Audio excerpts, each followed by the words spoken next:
Өнөөдрийн та бидний сэдэв бол таргалтаас сэргийлэх биеийн галбир жингээ хэрхэн хадгалах вэ гэсэн сэдвийн хүрээнд өрнөнө. За ингээд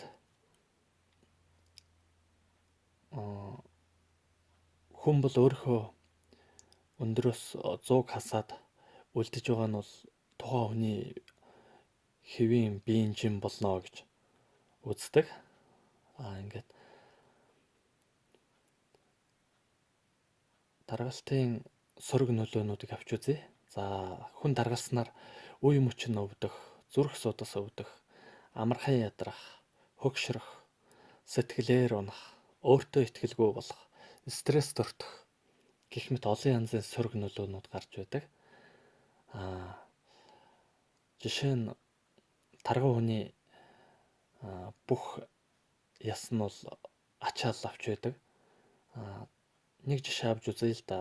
Та бид мэднэ 25 кг-ын гурил заримдаа дэлгүүрээс явхад бол хөлс гараад нэлээд болдог штеп. Хүн өргөөд явхад бол тэгвэл хэвийн жингээс 25 түүнээс дээш килограмм жинтэй хүн бол ерөөсөө тийм уут шуудаа гурилыг л биен дээр байнга авч явж яана л гэсэн үг. Тэр илүүдл ачаа болгон таны эрүүл мэндэд сөргөөр нөлөөлж таны эрүүл мэндийг муутгах байдаг гэдэг. Ийм болохоор та бид аль болох хэвийн жинтэй жингээ барьдаг. Таргалтаас урьдчилан сэргийлэх дараах алхмуудыг авах хэрэгтэй. За үүнд нэгдүгürt хамгийн ихний зүйл бол хөдөлгөөн юм байна. За хөдөлгөөн бол мянган ямиг орлоно. Хөдөлгөөнийг орлох нэг ч юм байдаггүй хэмээн дорн дахинд бол сургасаар ирсэн байдаг. За хөлсөө гартал хөдөлгөөн хийснээр бол хүн өөрийнхөө жинг бол тогтмол хэмжээндээ бариад байх боломжтой. Ямар хөдөлгөөн байж болох вэ гэхээр жишээлбэл гимнастик, фитнес, явган алхах, бүжиг гэх мэт. Өөртөө аль таалагдсанаа та бүхэн маань хийгээд явж болно. За хоёрт нь нүүрс ус ихтэй хоол хүнсийг хэтрүүлээ идэх. За нүүрс ус ихтэй хоол хүнс гэдэгт юу ордог вэ гэхээр бүхэл төрлийн нарийн боо, бялуу, зайрмаг, шоколад, бүх төрлийн чихрэг гэх мэт иймэрхүү хүнснүүд ордог байх нэ. За ийм нүүрс ус ихтэй хүнсийг бол хэтрүүлж идэх. Тэгээд ойр ойрхон идээд байвал та таргалах магадлал нэмэгдэнэ л гэж ойлгох хэрэгтэй. За дараачих нь маш их идээд өдөрт заавал унтдаг.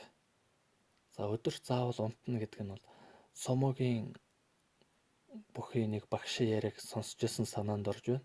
Сомо бүх болох хүүхдүүдийг нэн тэргүүний ээлжинд таргалуулах хэрэгтэй байдаг гэж ярьж байсан. Тэгээд сомо бүхчүүдийг яаж таргалуулдаг вэ гэхээр зэрэг тэднэрт зориулсан чанко гэж баахан олон төрлийн орцтой хоолыг ойр ойрхон их хэмжээтэйгээр идүүлдэг.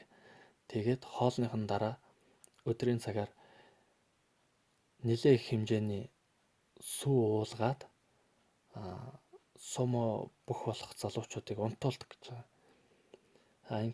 Их хэмжээний хоол идчихсэн. Тэгээд дээр нь сүү уугаад унтна гэдэг чинь тухайн хүний нэгдүгээр хөдөлгөөн хоригдчихж байгаа. Хоёрдугаарт унтахаараа жинхэнэ сайхан таргалах нөхцөлийг нь бүрдүүлчихэж байгаа. За эсрэгээр хоол хүнс жаахан идэснийхаа дараа бол хоолоо шингээхийн тулд наазах нь явгаа алхаж явах хэрэгтэй. За дараачих нь хүмүүс бол зарим төрлийн өвчнөөс болж таргалдаг. Тийм болохоор хэрв та бүхэн таргалж байвал би ямар өвчнөөс болж таргалж байна вэ гэдгийг мэдхийн тулд эмчэд хандах хэрэгтэй. Тухайн өвчнөө эдгэрүүлсний дараа та хэвийн жингээ барих боломжтой болно. За үүний дараа сэтгэл гутралаас зайлсхийх хэрэгтэй. Ерөнхийдөө та бид мэднэ л дээ. Өнөөгийн манай нийгэмд бол сэтгэл гутрал гэдэг бол аль ч насны бүх хүмүүсийг дайрч байгаа. Иймд бид нар мэргэжлийн сэтгэл зүйч хүмүүст хандж сурах хэрэгтэй. Тэдгээр хүмүүсээс зөвлөгөө авах, хэрхэн яаж сэтгэл санаагаа өөдрөг байлгах уу, хэрхэн яаж хэвийн сэтгэл зүйтэй байх вэ гэсэн тийм маш олон төрлийн зөвлөгөөнүүдийг авах хэрэгтэй. Сэтгэл гутралаас болоод сэтгэл гутраад байна, сэтгэлээр унаад байна гэд маш их хэмжээний хоол, хүнс иддэг хүмүүс байдаг. Зарим хүмүүс болохоор зэрэг их хэмжээний шингөө уугаад идэг.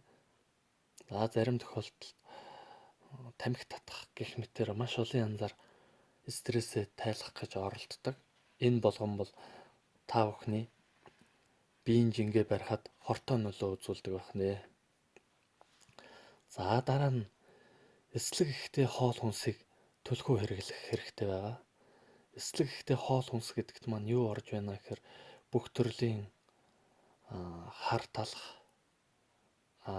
бор гурил, арвайн гурил гэх мэт зүйлс ордог байх нэ. Эдгээр нь ямар үйлчлэгээ үзүүлэх вэ гэхээр зэрэг эдгээрийг хэрэглэснээр хүний гидснийг гөрүүлзэх хөдөлгөөн сайжирснаар хүний өтгөн бол цаг хугацаанд гадагшилж байдаг.